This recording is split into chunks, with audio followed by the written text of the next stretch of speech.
Hello दोस्तों। तो स्वागत है आपका इस जी के G S by Krishna Kumar YouTube channel पर। तो हम आज कोशिका के क्वेश्चंस डिस्कस करेंगे कुछ। ठीक है। तो हमने कोशिका की थ्योरी तो पढ़ ली है पिछली क्लासेज में, यानी कि पार्ट 1, पार्ट 2, पार्ट 3 में। ठीक है। उसी थ्योरी से रिलेटेड हम क्वेश्चंस करने वाले हैं जो एग्जाम्स में डायरेक्ट पूछी जाती है, यानी कि डायरेक्ट क्वेश्चंस पूछे जाते हैं उससे। यानी कि आपको एग्जाम एग्जाम में यदि कोशिका से क्वेश्चन आए तो 99% आपको क्वेश्चन इसी नोट से मिलेंगे। ठीक है। तो हम क्वेश्चंस अब डिस्कस करते हैं। तो ठीक है, आगे बढ़ो। देखो, कोशिका पहला क्वेश्चन है आपका, कोशिका का जीवित अंश क्या कहलाता है? तो कोशिका का जीवित अंश उसे कहते हैं हम जीव द्रव्य। आगे बढ़ो। जीव द्रव्य किन से मिलकर बना होता है? कोशिका द्रव्य से भी, और कोश केंद्र द्रव्य से भी, और अन्य कोशिकाओं से भी। ठीक है। जीव द्रव्य में आपके लाइसोसोम, माइटोकॉन्ड्रिया और तारक काय, ठीक है, ये पाए जाते हैं। केंद्रक भी पाया जाता है। ठीक है। सबसे छोटी किसकी कोशिका किसकी होती है? माइकोप्लाज्मा की। लेकिन सबसे बड़ी कोशिका होती है आपकी शुतुरमुर्ग के अंडे की, जिसे हम ऑस्ट्रिच कहते हैं। ठीक है, ध्यान रखना। एक कोश के जीव का उदाहरण क्या है? एक एक कोश के जीव यानी जिनमें जो एक कोशिका से मिलकर बने होते हैं, यानी एक कोशिका से, तो अमीबा, यूग्लिना और पैरामीशियम। ठीक है, और तीनों। कोशिका भित्ति किसमें पाई जाती है? तो ये आपकी पादप और जीवाणु और कवक तीनों में पाई जाती है। ठीक है। शैवाल में भी पाई जाती है, लेकिन विषाणु में नहीं पाई जाती। इस बात को ध्यान रखना। पादपों में तो सेलुलोज की बनी होती है, कवकों में काइटिन की, और जीवाणु में पेप्टाइडोग्लाइकन की। ठीक है, आगे बढ़ो। सबसे छोटी कोशिका, ये सबसे छोटी माइकोप्लाज्म का साइज क्या है? तो ये होता है आपका 0.3 माइक्रोमीटर। ठीक है। नॉलेम रुस्का ने किसकी खोज की थी? तो नॉलेम रुस्का ने इलेक्ट्रॉन सूक्ष्मदर्शी की खोज की थी। आगे बढ़ो। कोशिका के मूल घटक कौन से हैं? तो कोशिका झिल्ली, केंद्रक और कोशिका द्रव्य, ये कोशिका के मूल घटक हैं। अंतः पृथ्वी जालिका की खोज किसने की थी? तो पोर्टर ने। और गुणसूत्री खोज वाल्डेयर साहब ने। ठीक है, आगे बढ़ो। कोशिका की क्रियात्मक गतिविधियों को कौन नियंत्रित करता है? तो वो करता है केंद्रक। और न्यूक्लियस की खोज किसने की थी? रॉबर्ट ब्राउन ने। ठीक है। न्यूक्लियस यानी केंद्रक। वैज्ञानिक हेक्सेलर ने जीवन का भौतिक आधार किसे माना है? तो ये माना आपको जीव जीव द्रव्य को। ठीक है, प्रोटोप्लाज्मा। माइटोकॉन्ड्रिया शब्द किसने दिया था? कॉल्ड बेंडा ने। खोज करने वाला कौन था? अल्टमान। माइटोकॉन्ड्रिया किसमें अनुपस्थित होती है? तो वो होती है आपकी जीवाणु में। ठीक है। कौन से कोशिकांग में श्वसन एवं ऊर्जा से संबंधित रासायनिक प्रक्रिया होती है? तो वो होती है आपकी माइटोकॉन्ड्रिया में। माइटोकॉन्ड्रिया में श्वसन, यानी कि माइटोकॉन्ड्रिया में जो ऊर्जा का संचय होता है वो एटीपी के रूप में होता है। ठीक है। ग्लूकोज और ऑक्सीजन मिलकर माइटोकॉन्ड्रिया में आपके जल और कार्बन डाइऑक्साइड गैस और कुछ ऊर्जा का उत्पादन करते हैं। ठीक है। कोशिका का पावर हाउस यानी शक्ति गृह किसे कहा जाता है? तो वो कहा जाता है आपका माइटोकॉन्ड्रिया को। ठीक है। ये सारे क्वेश्चंस हमारे नोट से नहीं है, इस बात को ध्यान रखना। क्योंकि ये जो क्वेश्चन है एग्जाम एग्जाम में पूछे गए हैं। ठीक है। हमने आपको कंटेंट पीवाईक्यू बेस्ड पर और एनसीईआरटी बेस्ड पर ही दिया है। ठीक है। तो अधिकांश यानी 99% आपको क्वेश्चंस हमारे नोट से देखने को मिलेंगे एग्जाम में भी। ठीक है। कोशिका की ऊर्जा के रूप में किसे जाना जाता है? वो जाना जाता है एटीपी को। एटीपी को इसलिए ऊर्जा की मुद्रा कहते हैं। कोशिका का माइटोकॉन्ड्रिया किन में पाया जाता है? तो वो पाया जाता है आपका प्रोकैरियोटिक कोशिकाओं में। ठीक है। कौन सा कोशिकांग केवल पादप कोशिकाओं में? तो केवल पादप कोशिकाओं में पाए जाने वाले कोशिकांग हैं आपके हरित लवक और लवक। ठीक है। और कोशिका भित्ति। तो इसका करेक्ट आंसर है प्लास्टिड यानी लवक। वनस्पति कोशिकाओं में क्लोरोफिल का संबंध किससे है? वो है आपका प्रकाश संश्लेषण से। ठीक है। पादप कोशिका का कोशिका द्रव्य किससे घिरा रहता है? तो कोशिका भित्ति व कोशिका झिल्ली से। आगे बढ़ो।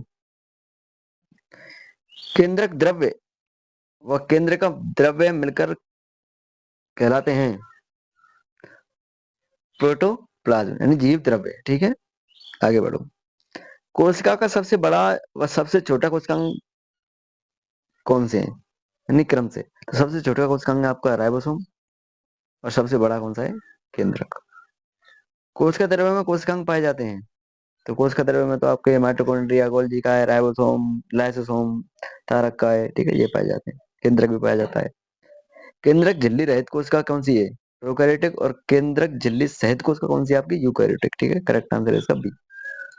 कोशिका के आंतरिक पदार्थों को पाचन कौन करता है? लाइसोसोम। ठीक है, लाइसोसोम को कोशिका की आत्मघाती थैली, इसमें कुछ पाचक एंजाइम्स पाए जाते हैं, और लाइसोसोम को एटम बम भी कहते हैं, और यह कोशिका का सफाई कर्मी भी होता है। ठीक है, आगे बढ़ो।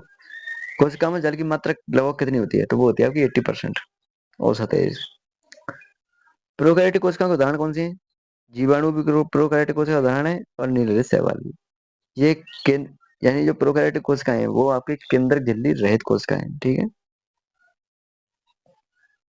आगे बढ़ो। वैज्ञानिक यानी जॉर्ज पैलेट ने किसकी खोज की थी? तो पैलेट ने राइबोसोम की खोज की थी। तो राइबोसोम, राइबोसोम को प्रोटीन फैक्ट्री भी कहा जाता है। ये प्रोटीन संश्लेषण भी करता है, प्रोटीन का निर्माण भी यही करता है, और प्रोटीन, यानी कि प्रोटीन फैक्ट्री भी इसे कहते हैं। और राइबोसोम सबसे छोटा कोशिकांग है। ठीक है, और राइबोसोम को कोशिका का इंजन भी कहते हैं। अब देखो आगे, अंतःद्रव्य जारकानी ईआर के प्रकार, यानी कि ये दो प्रकार की होती है। एक तो आपकी खुरदरी, एक आपकी चिकनी।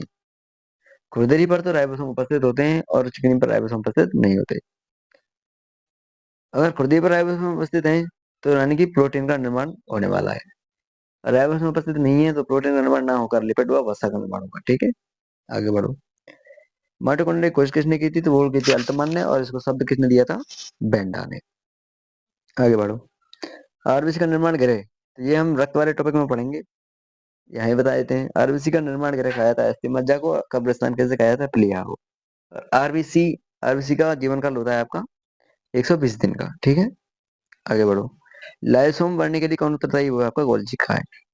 पादप कोशिका में जल, भोजन एवं उत्सर्जित पदार्थों का भंडारण कौन करता है? वो करते हैं आपके लवक। यानी कि जो अवर्णीय लवक है वो तो खाद्य का, खाद्य पदार्थों का संचय करता है, और हरित लवक, हरित लवक करता है आपको भोजन का निर्माण, और जो आपको वर्णीय लवक है वो रंग का निर्माण करता है। आगे बढ़ो। तो इसका करेक्ट आंसर है प्लास्टिड। कोशिकांग राइबोसोम का कार्य क्या है? तो प्रोटीन संश्लेषण भी करना, और नई प्रोटीन का निर्माण करना, ये दोनों कार्य हैं। आगे बढ़ो। केंद्रक के बारे में सत्य कथन कौन सा है?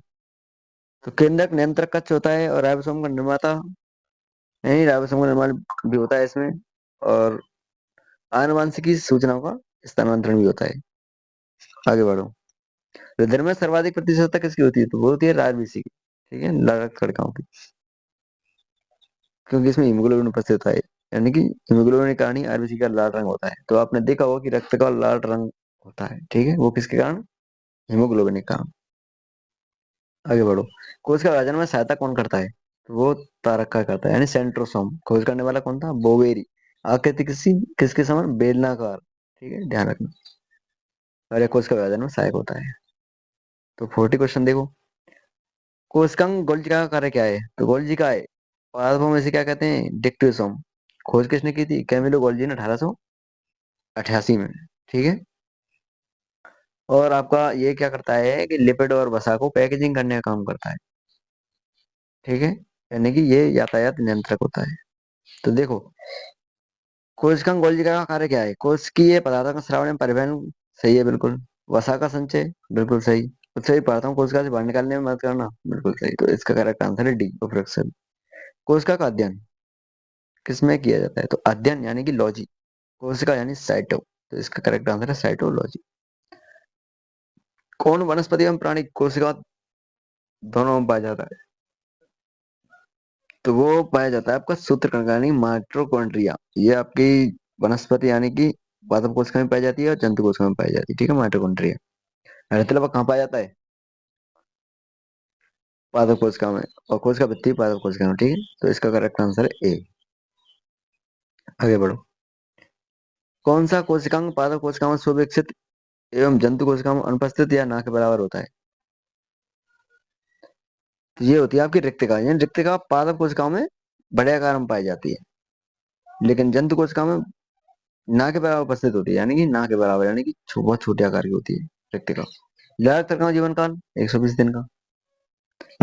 और कोशिकांग लाइसोसोम की खोज किसने की थी? लाइसोसोम की खोज करने वाला था डी डुबे। देखो, कोशिका की खोज किसने की थी? रॉबर्ट हुक ने। केंद्रक की खोज किसने की थी? रॉबर्ट ब्राउन ने। और आपकी राइबोसोम की खोज किसने की थी? पेरिट ने। और लाइसोसोम की खोज करने वाला कौन था? डी डोबे। और आपके अंतःप्रदेवी जालिका की खोज करने वाला कौन था? पोर्टर। ठीक है, इनको इनको क्रम से ध्यान रखना है ऐसे। और आपका गोल्जी की खोज किसने की थी? कैमिलो गोल्जी ने। तारा की खोज बोवेरी ने। ठीक है, आगे बढ़ो। तो लाइसोसोम की खोज किसने की थी? डी डोबे ने। Correct answer B. कौन से कोशिकांग को कोशिका की आत्महत्या की थैली या फिर पाचन थैली भी कहा जाता है? तो इसी इसका करेक्ट आंसर लाइसोसोम। गोल्जिका की खोज किसने और कब की? तो कैमिलो गोल्जी ने 1888 में। कोशिका मिलकर प्राथमिक रूप से किनका निर्माण करती हैं? तो वो करती हैं ऊतकों का। ठीक है। कोशिका भित्ति किसकी बनी होती है? वो बनी होती है सेलुलोज की। पादपों में सेलुलोज की, कवकों में काइटिन की, और आपके जीवाणु में पेप्टाइडोग्लाइकन की। आगे बढ़ो। कोशिका झिल्ली किसकी बनी होती है? तो कोशिका भित्ति तो भरली, कोशिका भित्ति बनी होती है सेलुलोज की। लेकिन कोशिका झिल्ली प्रोटीन और फॉस्फोलिपिड की बनी होती है। ठीक है, फॉस्फोलिपिड, लिपिड यानी वसा, चर्बी। ठीक है, तो इसका करेक्ट आंसर है वसा और प्रोटीन, यानी डी इसका करेक्ट आंसर है। तो कोशिका झिल्ली को ही प्लाज्मा झिल्ली कहा जाता है, और ये जंतु और पादप दोनों में पाई जाती है। ठीक है, कोशिका झिल्ली यानी कि इसे अर्धपारगम्य झिल्ली भी कहा जाता है, यानी चयनात्मक झिल्ली। ठीक है, आगे बढ़ो। कोशिका झिल्ली की प्रकृति कैसी होती है? अर्धपारगम्य। बिल्कुल सही, हमने थोड़ी देर पहले ही पढ़ा था। प्लाज्मा झिल्ली किसे कहते हैं? जो प्रोटीन और लिपिड से मिलकर बनी होती है। तो जंतुओं में कोशिका की सबसे बाहरी परत होती है ये प्लाज्मा झिल्ली, यानी कोशिका झिल्ली। ठीक है, तो कोशिका सिद्धांत किसने दिया था? सिलाडन व स्वान ने। और कोशिका यानी कोशिका सिद्धांत में संशोधन किसने किया था? रोडोल्फो विर्चो ने। ठीक है, डब्ल्यूबीसी कौन सी संरचना का उदाहरण है? तो वो है एक कोशिकीय संरचना। पढ़ाएंगे हम रक्त में, यानी रक्त कणिकाएं 3 प्रकार की होती हैं आपकी: डब्ल्यूबीसी, आरबीसी और प्लेटलेट्स, जिनको आप बिम्बाणु कहते हैं। केंद्रक को कोशिका द्रव्य से कौन अलग करती है? केंद्रक झिल्ली। ठीक है, और गुणसूत्र यानी धागे की समान संरचना कहाँ पाए जाते हैं? वो है केंद्रक। तो आपको एक क्रम बताता हूँ मैं। कोशिका कोशिका में उपस्थित होता है कौन? केंद्रक। केंद्रक में उपस्थित होता है गुणसूत्र, और गुणसूत्र में उपस्थित होता है डीएनए। डीएनए में उपस्थित होता है जीन। इस क्रम को ध्यान रखना। तो गुणसूत्र कहाँ पाए जाते हैं? तो कोशिका के केंद्रक में। आगे बढ़ो। डीएनए कहाँ पाया जाता है? डीएनए पाया जाता है आपके केंद्र के अंदर गुणसूत्र में। ठीक है, और केंद्र के बाहर भी पाया जाता है। वो कहाँ पाया जाता है? माइटोकॉन्ड्रिया में। ठीक है, ध्यान रखना। कोशिका द्रव्य कहलाता है, तो केंद्रक व कोशिका झिल्ली के मध्य का पदार्थ क्या होता है? कोशिका द्रव्य। पादप कोशिका का सबसे बड़ा कोशिकांग कौन सा है? लवक। ठीक है, जिन कोशिकाओं में केंद्रक जिन कोशिकाओं में झिल्ली सहित केंद्रक पाया जाता है उसे क्या कहते हैं? यूकैरियोटिक। और झिल्ली रहित कोशिकांग पाया जाता है उसका कहते हैं प्रोकैरियोटिक। ठीक है, सेंट्रोसोम में तारक का संरचना बेलनाकार। टी बोवेरी ने किसकी खोज की थी? तो टी बोवेरी ने खोज की थी सेंट्रोसोम। ठीक है, यानी कि तारक काय की खोज की थी। इसमें गलत दिया हुआ है, तो इसको आप सही कर लें। तो टी बोवेरी ने खोज की थी सेंट्रोसोम, यानी तारक काय। ठीक है, अब देखो, कौन सा कोशिकांग कोशिका विभाजन में सहायक है? तो वो आपका सेंट्रोसोम, यानी तारक काय। खोज तारक काय की खोज किसने की थी? बोवेरी ने। और इसकी आकृति बेलनाकार, और कोशिका विभाजन में क्या होता है? सहायक। तो खुरदरी अंतःप्रदेवी जालिका, यानी कि रफ एंडोप्लाज्मिक रेटिकुलम, जो प्रोटीन संश्लेषण में सहायक है, कहाँ पाई जाती है? यूकैरियोटिक कोशिकाओं के कोशिका द्रव्य में। ठीक है, ग्लाइकोजन का भंडारण कौन करती है? तो वो करती है आपकी चिकनी अंतःप्रदेवी जालिका, यानी कि लिपिड और चर्बी बनाती है। खुरदरी अंतःप्रदेवी जालिका कौन लगे होते हैं? वो आपके राइबोसोम।